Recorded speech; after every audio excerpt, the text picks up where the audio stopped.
Hi friends, எல்லோருக்கும் வணக்கம். எல்லோரும் எப்படி இருக்கீங்க? நல்லா இருக்கீங்களா? இன்றைக்கி அந்த கதையோட அடுத்த பகுதி தான் பார்க்க போகிறோம். அதுக்கு முன்னாடி நீங்கள் செய்ய வேண்டிய விஷயம் என்ன அப்படின்னு கேட்டிங்கன்னா, மறக்காமல் நம்ம இந்த சேனலை சப்ஸ்கிரைப் பண்ணிக்கோங்க.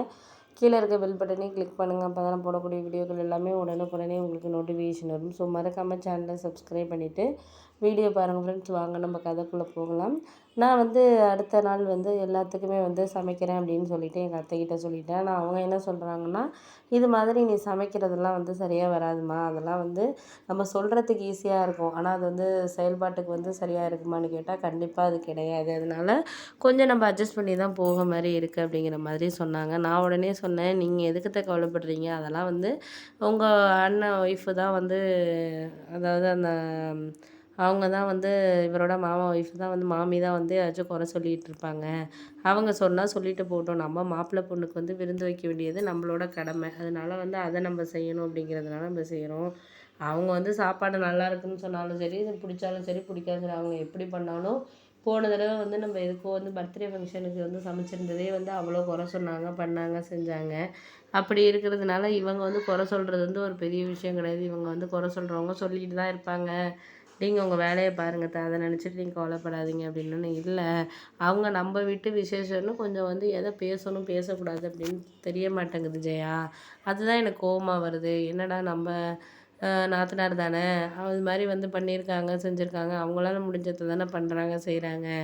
அவங்களாம் ஹோட்டலில் சொல்லிடுவாங்க. நம்ம அந்த அளவுக்கு நம்ம பணம்லாம் அந்த அளவுக்கு செலவு பண்ண முடியாது. நம்ம இருக்கிற பட்ஜெட்டில் ஏற்ற மாதிரி தான் நம்ம பையன் சம்பளத்துக்கு தான் நம்ம லைஃப் ஓடிட்டுருக்கு. அதை யோசிக்க மாட்டேங்கிறாங்களே அப்படின்னோடனே, அதெல்லாம் அவங்க யோசிக்க மாட்டாங்க, பண்ண மாட்டாங்க. நீ அதையெல்லாம் நினச்சிக்கிட்டு ரொம்ப கவலைப்பட்டுட்டு ஒரு சில விஷயங்களை நீ நினச்சிக்கிட்டு இது பண்ணிக்கிட்டு இருக்காதீங்க அத்தை. நான் அதுக்கெல்லாம் நான் கவலைப்படுற மாதிரி இல்லை. நீங்கள் அதுக்காக செய்ய வேண்டிய விஷயங்கள் கொஞ்சம் உங்கள் மனசு, நீங்கள் உடம்ப பார்த்துக்கங்க, பண்ணிக்கோங்க. அவ்வளோதான் நான் சொல்கிறேனே தவிர, இவங்களுக்காக நீங்கள் கேர் பண்ணுறதோ இது பண்ணுறதோ ஒரு சில விஷயங்களை நீங்கள் இது பண்ணாமல் இருந்தீங்கனாலே போதும் அப்படின்னோடனே, சரி சரி அதெல்லாம் நினச்சி நீ ஒன்றும் கவலைப்பட்டுட்டு இருக்காத. எதுவும் நான் பொண்ணு மாப்பிள்ளை வரப்போகிற நேரத்தில் எல்லாமே சில விஷயங்கள் அப்படி தான் இருக்கும். கொஞ்சம் அட்ஜஸ்ட் பண்ணி தான் நம்ம போக வேண்டிய ஒரு சுச்சுவேஷனில் தான் இருக்கோம் அப்படிங்கிற மாதிரி எங்கள் அத்தைகிட்ட சொன்னேன். அவங்களும் சரிம்மா நீ ஒன்றும் இது பண்ணிக்காத. நான் கொஞ்சம் எனக்கு அவங்க பேசுகிறது கொஞ்சம் மனசு கஷ்டமாக தான் இருக்கும். இருந்தாலும் நம்ம வேறு வழி இல்லை, சகிச்சுக்கிட்டு தான் ஆகணும் அப்படின்னு சொன்னோடனே, அப்புறம் அவங்க வீட்டிலேருந்து எல்லாருமே சாப்பாடு அரேஞ்ச் பண்ணியிருந்தோம். பொண்ணு மாப்பிள்ளை எல்லாருமே வந்தாங்க. வந்துட்டு சாப்பிட்டுட்டு சூப்பராக இருக்குது, நீ நல்லா சமைச்சிருக்கீங்க, வீட்டு சமையலுங்கிறது அப்படியே தெரியுது. போன தடவை மாமா வீட்டுக்கு போயிருந்து கூட ஹோட்டலில் இது பண்ணியிருந்தாங்க போன வாரம். அந்தளவுக்குலாம் எனக்கு வயிறு ஒத்துக்கலை.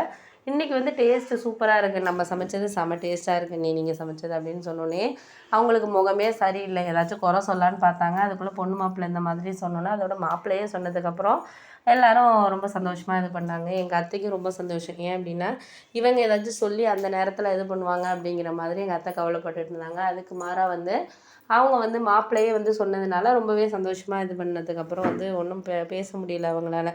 அமைதியாக சாப்பிட்டுட்டு அதுக்கப்புறம் எல்லாேருக்கும் ஸ்வீட்ஸ் எல்லாம் கொடுத்தோம். அதெல்லாம் வாங்கிட்டு கிளம்பிட்டாங்க. மாப்பிள்ளை பொண்ணு 2 டேஸ் எங்கள் வீட்டில் தான் இருந்தாங்க. ஏன்னா எங்கள் வீட்டுக்கு பக்கத்தில் கொஞ்சம் நேச்சரான பிளேசஸ் நிறைய இருக்கிறதுனால அதை தான் இது பண்ணோம். எங்களுக்கு ரொம்ப ஹாப்பியாகவே போணுச்சு அப்படின்னு சொல்லலாம். ஏன்னா அந்த நேரத்தில் நாங்கள் அதை எதிர்பார்க்கல, இந்த அளவுக்கு அவங்க ஹாப்பியாக ஃபீல் பண்ணுவாங்கன்ட்டு. அத்தைக்கும் ரொம்ப சந்தோஷம். ஏன்னா அவங்க இங்கே இருந்து தங்கி இது பண்ணது ரொம்ப ஒரு சந்தோஷமாக இருந்துச்சு அப்படின்னு சொல்லலாம். என் ஹஸ்பண்டுமே ரொம்ப ஹாப்பியாக தான் ஃபீல் பண்ணார். அதோட நான் நல்லா சமைச்சிருந்தேன் அப்படின்னு சொல்லிட்டு எனக்கு ஒரு சாரீ கூட எடுத்து கொடுத்தாரு. பரவாயில்ல, ஒரு ஹோட்டலில் ஆர்டர் பண்ணியிருந்தா கூட நம்மளுக்கு நிறைய செலவாயிருக்கும். ஆனால் வீட்டிலேயே செஞ்சு அவங்களும் சந்தோஷமாக போனாங்க. நமக்கும் ஒன்றும் ப்ராப்ளம் இல்லை. அது மாதிரி நல்லபடியாக போணுச்சுமா ராஜயா அப்படின்னு சொல்லிட்டு அவர் எனக்கு ஒரு சர்ப்ரைஸாக ஒரு 2000க்கு ஒரு சாரீ எடுத்து கொடுத்துருந்தாரு. அது எனக்கு ரொம்ப ஹாப்பியாக